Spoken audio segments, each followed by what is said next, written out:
daa maa ni tey def neen passation de pouvoir yeneen ministères yi desoon ki su mel ni Sénat ki su mel ni kii Birame Souleye ak Antoine ñàkk jom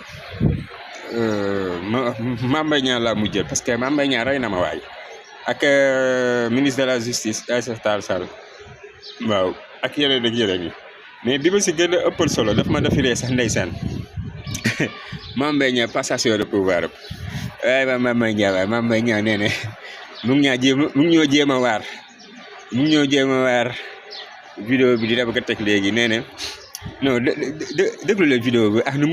nu mu firee wal asri acca bisimilah déglu leen. yar leen seen doom ci lii ñu xëy jël taawam ni ko jël na 29 milliards man ni ma ko dunde metti na mais moom ni mu ko dunde metti na mais yàlla moo wax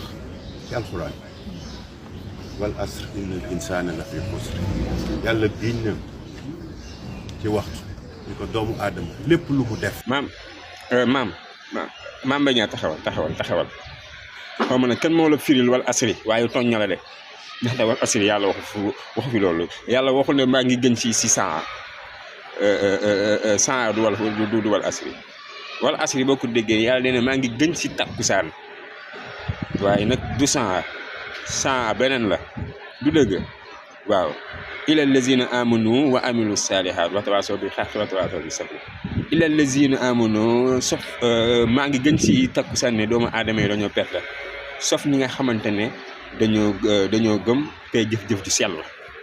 waaw loolu tëgg ko daal waaye yooyu yëpp jaru ko de moom kañ moom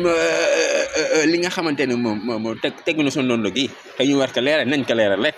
waaw mu ngi noonu daal addina moo nekk nii de addina ni la mel quoi maanaam day wëlbatiku moo tax lépp leen la nit la def rek na si bàyyi xel waaw na si bàyyi xel te xam na ne ëllëg keneen da koy jël c'est la vie c'est la vie ndeysaan nee na mu ngi gën ci takku wal asri maa ngi gën ci saa waay ki la firil lii tooñ na la waay mbay ki la firil lii tooñ na la de déggal mu naan ba pare di ko aaral nag maa ngi gën ci saa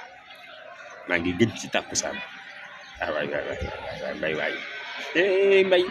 ay mbay